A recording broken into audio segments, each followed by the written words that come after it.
मत छोड़कर जाना। मेरे बच्चे कैसे हो तुम? मुझे पता है कि तुम अच्छे नहीं हो, अब चिंता करने की कोई जरूरत नहीं है।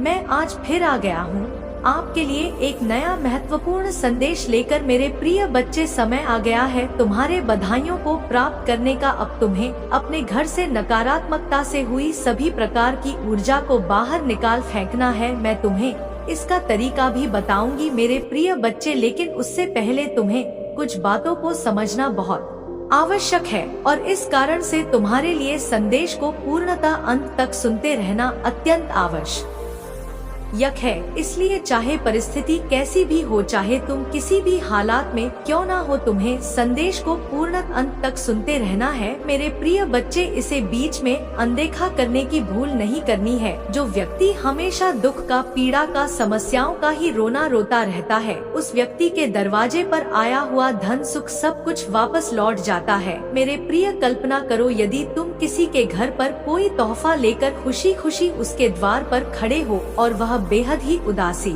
मायूसी के साथ तुम्हारा स्वागत करे, तो तुम कैसा प्रतीत करोगे? यदि तुम अपने जीवन में कुछ पाना चाहते हो तो तुम्हें उसी प्रकार की आवृत्ति में आना होगा। दुख पाने वाला मनुष्य सदैव दुख की आवृत्ति में रहता है। इसी तरह से खुशियों को आकर्षित करने वाला मनुष्य खुशी की आवृत्ति में आ ही जाता है। तुम जिस तरह की भावना का निरंतर विचार करते हो, उसी तरह की भावना से ग्रस्त हो जाते हो और उस तरह की भावना को आकर्षित करके उसे अपने जीवन का अभिन्न हिस्सा बना लेते हो। तो यदि तुम दुख को आकर्षित करते हो तो निश्चित तौर पर दुख ही तुम्हारे जीवन में आएगा। यदि तुम सदैव शिकायतें, मायूसी, उदासी, परेशानी की बातें करते हो तो भला तुम खुशियों का इंतजार कैसे कर सकते हो? यदि तुम्हें खुश होना है तो तुम्हें खुशी की भाव से पूर्णतः आवृत हो जाना पड़ेगा और उसी तरह की आवृत्ति में अपने आप को झोंक देना होगा। प्रिय बच्चे, तुम्हें खुशियों को आमंत्रित करने के लिए खुश होना ही पड़ेगा, क्योंकि खुशियाँ निरंतर तुम्हारे दरवाजे पर आ रही है।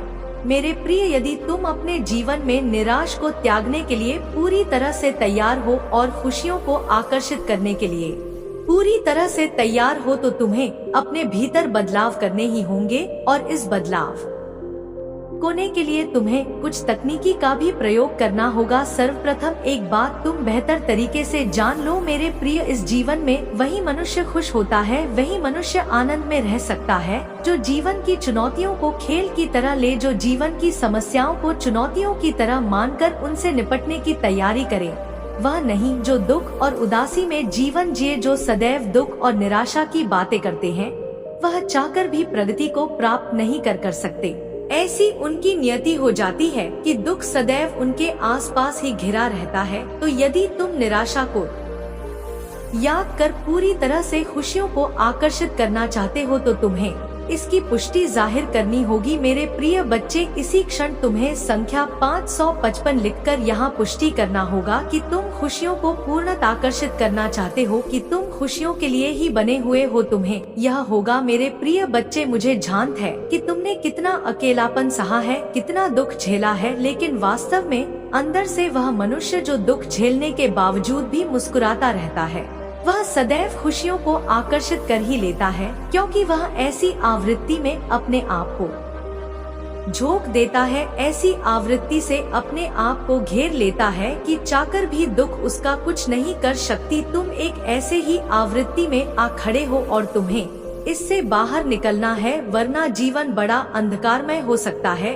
और मैं नहीं चाहता कि तुम्हारे जैसी दिव्य आत्मा का जीवन कभी भी अंधकार से ग्रस्त हो। तुम जैसी पुण्य आत्मा जो यह समझती है कि संसार का प्रत्येक जीव एक दूसरे से सम्मिलित, अभिन्न और एक दूसरे में समाहित है। एक दूसरे के समागम से ही जब इस ब्रह्मांड का निर्माण हुआ है, तो भला कैसे किसी चीज से दुखी रहा जा सकता है? तुम इसकी गहराई में उतरना चाहते हो, हालांकि परिस्थितियों के चलते कई बार तुम कमजोर पड़ जाते हो, लेकिन फिर भी तुम टूटकर बिखरते नहीं। तुम्हें चोटें लगती हैं, तुम विलाप करते हो। मैंने तुम्हारे आंसुओं को देखा है, विपरीत परिस्थितियों में तुम्हारे लड़ते हुए साहस को देखा है मैंने, और मैं 100% यह बात दावे के साथ कह सकती हूँ कि तुम जैसा साहसी, तुम जैसा होनहार मनुष्य होना सामान्य बात नहीं है। वास्तव में तुम सामान्यता से ऊपर हो और यही तुम्हारा गुण है, इस गुण को तुम अभी भले भांति समझ नहीं पाए हो, लेकिन मैं जो कि तुम और सभी गतिविधियों का आकलन करता हूँ, मैं जो कि तुम्हारी सभी परिस्थितियों से वाकिफ हूँ, मैं तुम्हारी भावना, तुम्हारी साहस, तुम्हारी चतुराई को बेहतर तरीके से समझती हूँ। मैं जानती हूँ कि तुम्हारे अंदर क्या कमी है और क्या ताकत है, लेकिन मैं तुम्हें कहना चाहती हूँ कि जो मनुष्य केवल कमियों का विचार करता है, वह चाहकर भी अपनी ताकत पर ध्यान केंद्रित नहीं कर पाता और फिर हार जाता है, थक जाता है। वो हारा हुआ महसूस कर उसे लगता है कि यह जीवन उसे व्यर्थ ही प्रदान किया गया है। जबकि वह गौर से विचार करे तो उसके अंदर बहुत ताकत छुपी हुई थी, लेकिन उसने अपना पूरा समय केवल अपनी कमियों पर ध्यान लगाने में बिता दिया। तुम्हें यह नहीं करना है मेरे प्रिय, तुम्हें अपनी मेरे प्रिय, क्या जीवन तुम्हें पछताने के लिए, पश्चाताप करने के लिए, गलानी से अपने आप को रो रो के भिगो लेने के लिए नहीं मिला है। तुमने किसी का दिल तोड़ा या किसी ने तुम्हारा दिल तोड़ा, यह बात बेबुनियादी है जब तक कि तुम अपनी नजरों में गिर नहीं जाते। मेरे प्रिय बच्चे, वह देखो जो दिव्य दृष्टि द्वारा नियति तुम्हें दिखाने का प्रयत्न कर रही है, न कि वह जो समाज अपने आईने से तुम्हें दिखाने का प्रयास कर रहा है। बेबुनियादी, बेमतलब की, बेतुकी बातों पर अपना समय ना गवान प्रिय बच्चे, यह बहुत ही कीमती है, सीमित है।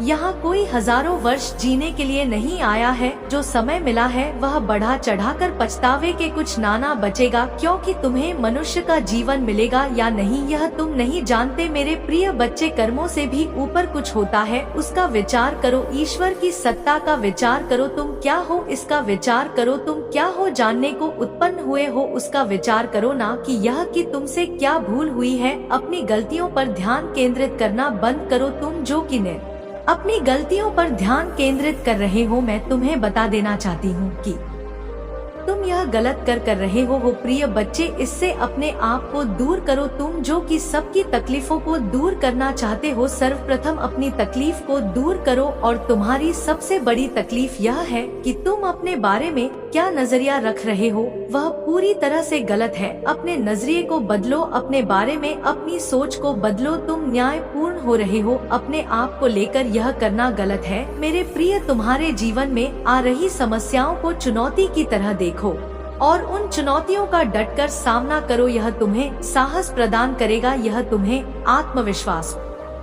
प्रदान करेगा। अपने आप को बचाकर निकाल मत लो, बल्कि जो तुम्हारे सामने पड़ रहा है उससे लड़ो, भिड़ो, उसका सामना करो। किसमें इतनी क्षमता है जो तुम्हें गिरा सके। जब तुम्हारे सामने चुनौती आएगी और तुम उसका सामना करोगे, तभी तुम देख पाओगे कि तुम्हारी सीमा कहाँ तक है। तभी तुम देख पाओगे कि तुम कितना ऊंचा जा सकते हो अथवा कितना नीचे गिर सकते हो, अपने आप को खंगाल सकते हो। यही वह क्षण है जब तुम अपने आप को पहचान पाओगे। मेरे प्रिय, अपने आप को पहचानना प्रारंभ करो। यह समय पुनः नहीं आएगा, यह परिस्थितियाँ पुनः नहीं आएंगी। इस बार समझ या विकराल हो जाएगी, विशाल हो जाएगी और तुम विध्वंस की चपेट में आ जाओगे। मैं नहीं चाहता कि तुम विध्वंस की चपेट में आओ। तुम जैसा बलशाली, तुम जैसा साहसी, तुम जैसा होनहार, तुम जैसा सा चतुर मनुष्य इस संसार में दूसरा कोई नहीं है। इस बात को समझ लो, लेकिन तुम्हें अपनी चतुराई का बुद्धिमत्ता के साथ प्रयोग करना होगा, अन्यथा यह सब बेबुनियादी बेतुकी बातें रह जाएंगी। तुम क्या हो जाने को उत्पन्न हुए हो उसका विचार करो, अन्यथा तुम्हें यह मानव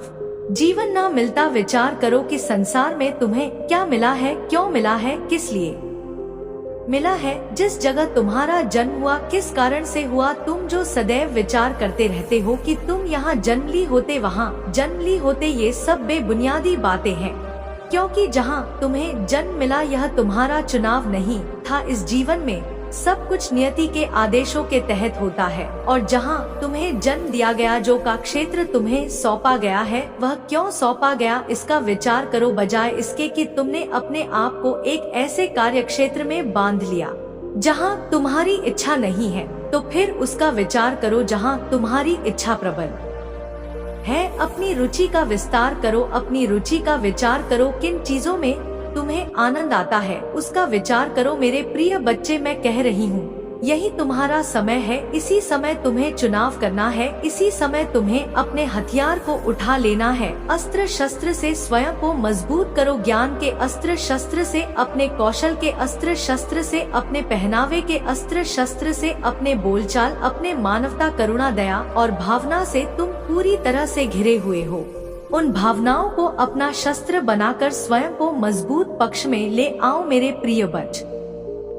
तुम अपने आप को बेहतर करने का विचार करो, दिन प्रतिदिन अपने आप को बेहतर करते जाओ। वह लोग जो तुम्हें नीचा गिराना चाहते हैं, उन्हें सबक स्वयं मिलेगा, तुम्हें उनके लिए कोई प्रयास करने की आवश्यकता नहीं है ना तुम बदले की भावना से जियोगे, ना ही पश्चाताप और ग्लानि की भावना से ग्रसित होकर जियोगे। यह तुम्हारा जीवन बेशकीमती है, ईश्वर प्रदत्त है और इस जीवन का तुम्हें लाभ लेना, उपभोग करना, उपयोग करना है। सही दिशा में ले जाकर इसका उपयोग करो, उपभोग करो। यह जीवन दोबारा नहीं आएगा मेरे प्रिय बच्चे। मैं जो कह रही हूँ इसे ज्ञान पूर्वक सुनकर इसकी राह में आगे बढ़ो, क्योंकि तुम तकलीफों से जब तक घिरे हुए रहोगे सही फैसला नहीं ले पाओगे। और मैं चाहती हूँ कि तुम सही फैसले लो प्रिय बच्चे। अपने दुखों, अपने गमों को छुपाने की बात नहीं है यहाँ बात है उनका सामना करने की, उनसे लड़ने की, उन्हें सही राह तक ले जाने की, ताकि तुम्हारा जीवन एक सही दिशा की ओर मुड़ सके। तुम जो कि इन सब चीजों से निपटना जानते हो, तुम में साहस है, मैं जानती हूँ कि तुम कर सकते हो, उसके बावजूद तुम